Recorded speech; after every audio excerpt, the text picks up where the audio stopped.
Hi, welcome to my home site, Lebovits. Today is the Jewish day where my father died 15 years ago, 25th Tammuz. And I want to say something about him. His name was Isak Aisik ben Chaim David, or Lajos or Ludvig Lebovits. Then he changed his name later in Sweden. Anyway, he was born in Mukacevo, that was in Czech Republic, and he was born in 1921, August 11. And he was the oldest son of 3 boys. His father was a businessman and was quite often in Budapest, and his mother also was in business, and they were having a grocery shop. His grandfather was having a shul in Mukac, and he was also building up the Israeli school, Hebrew. And he was also baptized in the school also, that was later a museum. And they were having very good in Mukac. Anyway, my grandfather was tortured by the Hungarian Nazis, and he was thrown to the river of Donau. Maybe you have seen the photos, but shoes that was left over and the Jews that was thrown down in Donau. He was one of them. So my father was left with my grandmother, Hanna Lebovits, and he had also that time 2 smaller siblings to take care about. Anyway, the war was coming up, and grandmother was protected by Raoul Wallenberg in a house in Budapest, and were on the way to having a path to Switzerland, also my father. But something happened to him. He wanted to go back and look after what was going on in Munkach, and that was his big mistake. Because there, they took him to the concentration camp for 3 years.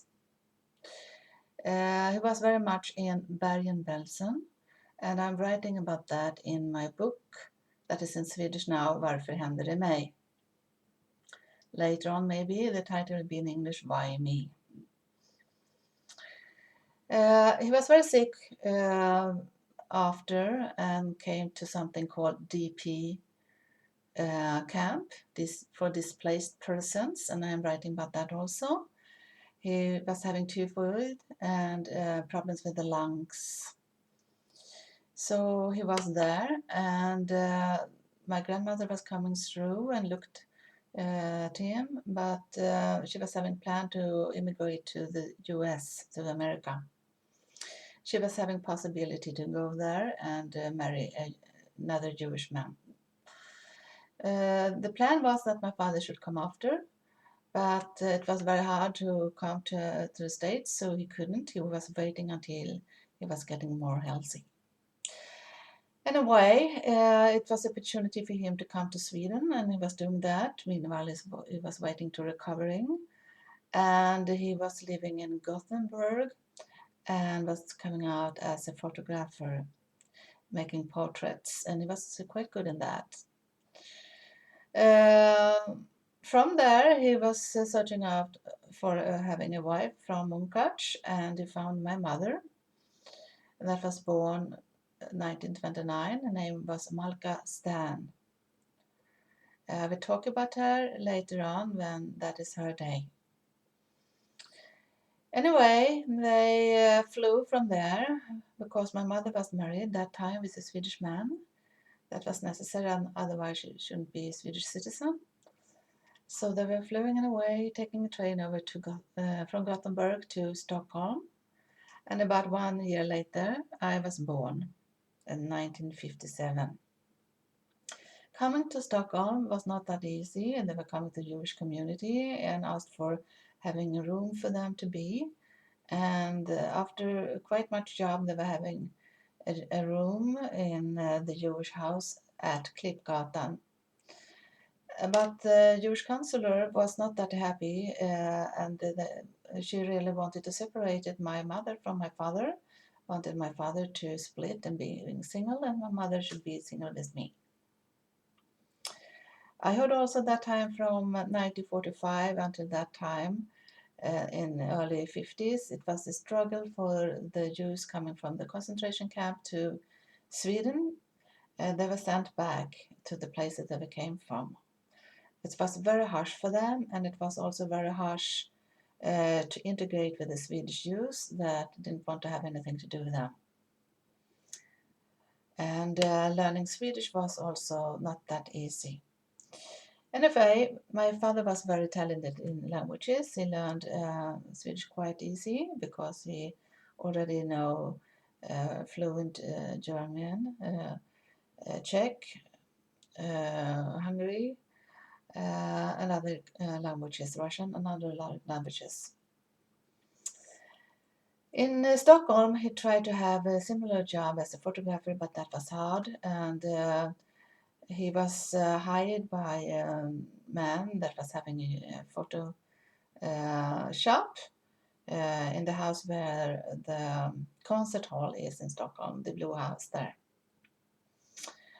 He was having very hard, used him in all kind of ways, running to different kind of places with goods, and also tried to connect to my grandmother.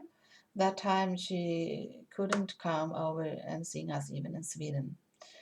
And I remember that my father cried a lot, and then she died. I think I was about 2 years old, and my father was having problem with asthma and the heart, and he couldn't work with the photos anymore, being in this with all this kind of chemistry in this. So he had to find something else, and after a while he was lucky to have a job at the parliament. He was working in the office with different kind of administration things and helped the ministers also a little bit. And so it was going on. My father was not that happy with that because he really wanted to be a doctor, a physician. He was waiting for that because he was already accepted in Prague's university. But the war was coming through, and he hoped that he was having a chance to being a doctor in Sweden, but he was not having that chance. So the time went through, and that is what happened. And then it was synagogue Adas Jisroel that all the Jews went to that was coming over from the concentration camps, and they tried to support each other there. And for 1 year ago, it was a man in Big that died, and he was kind of taking care a little bit about my father and my mother because they were having the wedding there at his parents' home. And that was but they had the security with them at that shul, and my father was there very often, and he snored a lot, and he helped people to have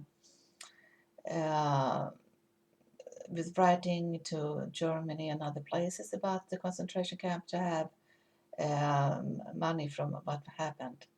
So quite many people were having the wieder machung because of my father helped them. He was also having all people as guests from the shabat from shul, taking them home.